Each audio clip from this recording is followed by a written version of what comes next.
എന്തിനും ഏതിനും കൂടെ നിന്ന ഉറ്റ സുഹൃത്തുക്കൾ ഒടുവിൽ നേർക്കുനേരോ. ഇറാനെ തൊട്ടാൽ കളി മാറുമെന്ന് ട്രംപ്. കേൾക്കാൻ കൂട്ടാകാതെ നെതന്യാഹു. പശ്ചിമേഷ്യയെ മുൾമുനയിൽ നിർത്തുന്ന ആ രഹസ്യതർക്കം ഒടുവിൽ ഇപ്പോൾ ഇതാ പുറത്തേക്ക് വന്നിരിക്കുകയാണ്. ലോകത്ത് എന്ത് സംഭവിച്ചാലും ഇസ്രായേലിനായി ഏതറ്റം വരെയും പോകാൻ മടിക്കാത്ത അമേരിക്കയും അവരുടെ നെടുന്തൂണായ ഇസ്രായേലും തമ്മിൽ ഇത്ര വലിയൊരു വിള്ളലുണ്ടാകുമെന്ന് ആരും കരുതിയിരുന്നില്ല. പശ്ചിമേഷ്യ മറ്റൊരു വൻ യുദ്ധത്തിന്റെ വക്കിൽ നിൽക്കുമ്പോൾ ഇറാനെ എങ്ങനെ നേരിടണമെന്ന കാര്യത്തിൽ ട്രംപും നെതന്യാഹുവും തമ്മിൽ അണിയറയിൽ കടുത്ത ഭിന്നതയിലാണ്.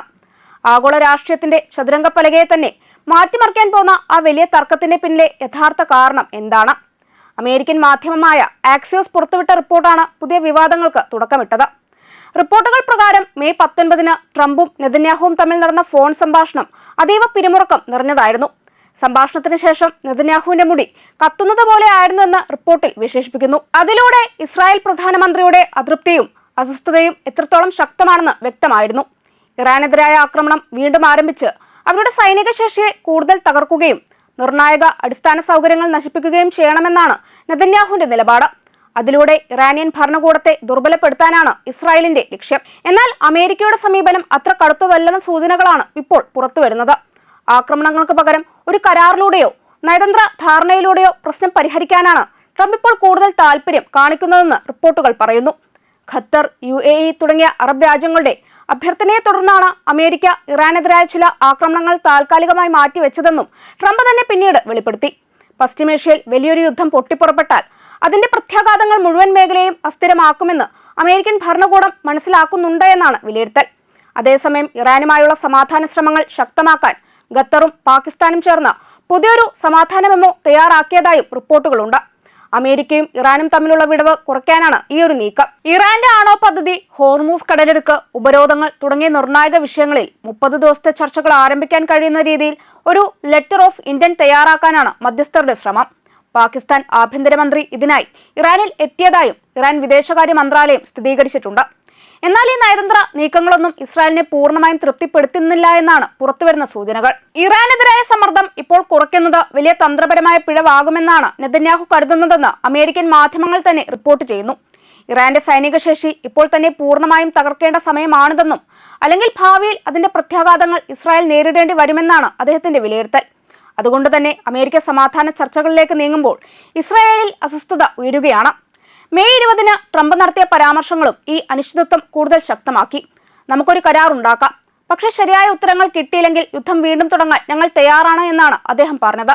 അമേരിക്ക ഇപ്പോൾ സമാധാനത്തിനും യുദ്ധത്തിനും ഇടയിലുള്ള അതിർത്തിയിലാണെന്ന് ട്രംപ് തുറന്നു പറഞ്ഞു. 100% തൃപ്തികരമായ മറുപടികളാണ് വേണ്ടത് എന്ന അദ്ദേഹത്തിന്റെ വാക്കുകൾ അമേരിക്ക ഇപ്പോഴും സൈനിക നടപടിയുടെ വാതിൽ പൂർണ്ണമായി അടച്ചിട്ടില്ല എന്ന സൂചനയായിരുന്നു. ഇതിനിടെ CNN റിപ്പോർട്ട് ചെയ്ത മറ്റൊരു വിവരവും ശ്രദ്ധേയമാണ്. ഇസ്രായേൽ സർക്കാരിന്റെ ഉന്നത തലങ്ങളിൽ വീണ്ടും സൈനിക നടപടി വേണമെന്ന ശക്തമായ സമ്മർദ്ദമുണ്ടെന്നും ട്രംപ് തുടർച്ചയായി നയതന്ത്ര പരിഹാരത്തെക്കുറിച്ച് സംസാരിക്കുന്നതിൽ അവിടെ നിരാശ ഉയരുകയാണെന്നുമാണ് റിപ്പോർട്ടിൽ പറയുന്നത്. ഇറാനിൽ ഞാൻ ആഗ്രഹിക്കുന്നത് എന്തും ചെയ്യുമെന്നാണ് നെതന്യാഹുവിനോട് ട്രംപ് പറഞ്ഞതെന്നും റിപ്പോർട്ടുകളുണ്ട്. എന്നാൽ അതിനൊപ്പം ഞങ്ങളിപ്പോഴും നല്ല ബന്ധത്തിലാണ് എന്ന വാചകവും അദ്ദേഹം കൂട്ടിച്ചേർത്തു. അതിലൂടെ ഇരുവരുടെയും ബന്ധത്തിൽ പൂർണ്ണമായൊരു പൊട്ടിത്തെറി ഉണ്ടായിട്ടില്ലെങ്കിലും ഗൗരവകരമായ ഭിന്നതകൾ രൂപപ്പെട്ടുവെന്ന സന്ദേശമാണ് പുറത്തുവരുന്നത്. പശ്ചിമേഷ്യയിലെ നിലവിലെ സാഹചര്യം ലോകരാഷ്ട്രീയത്തെ വലിയ ആശങ്കയിലാഴ്ത്തുകയാണ്. അമേരിക്ക ഇസ്രായേൽ ബന്ധത്തിലുണ്ടാകുന്ന ചെറിയ മാറ്റങ്ങൾ പോലും ആഗോള വിപണികളെയും എണ്ണവിലയെയും സുരക്ഷാ സാഹചര്യങ്ങളെയും നേരിട്ട് ബാധിക്കും. പ്രത്യേകിച്ച് ഹോർമൂസ് കടലെടുക്ക് സംബന്ധിച്ച സംഘർഷ സാധ്യതകൾ ഉയർന്നാൽ ലോകത്തിന്റെ ഊർജ്ജ വിതരണ ശൃംഖലയെ തന്നെ അത് ബാധിച്ചേക്കാം. ഒരുപക്ഷെ ഇനി നെതന്യാഹുവിന്റെ ആജ്ഞകൾക്ക് മുമ്പിൽ വീണ് ട്രംപ് ഇറാനെതിരെ വീണ്ടും ഒരു യുദ്ധത്തിലേക്ക് മുതിരുകയാണെങ്കിൽ നേരിടാൻ തങ്ങൾ പൂർണ്ണ സജ്ജരാണെന്ന് ഇറാൻ ആവർത്തിച്ച് വ്യക്തമാക്കുന്നുണ്ട്. അമേരിക്കയും ഇസ്രായേലും ചേർന്ന് പശ്ചിമേഷ്യയിൽ ആരംഭിച്ച അധിനിവേശ യുദ്ധത്തിന്റെ പൂർണ്ണ ഉത്തരവാദിത്തം അവർ തന്നെ ഏറ്റെടുക്കണമെന്നും തങ്ങളുണ്ടാക്കിയ ആ വലിയ യുദ്ധച്ചെളിയിൽ നിന്ന് സ്വയം രക്ഷ നേടാനുള്ള വഴി കണ്ടെത്തേണ്ടത് അവരുടെ മാത്രം ബാധ്യതയാണെന്നും ഇറാൻ വിദേശകാര്യ മന്ത്രാലയ വക്താവ് ഇസ്മായിൽ ബഗായി വ്യക്തമാക്കി.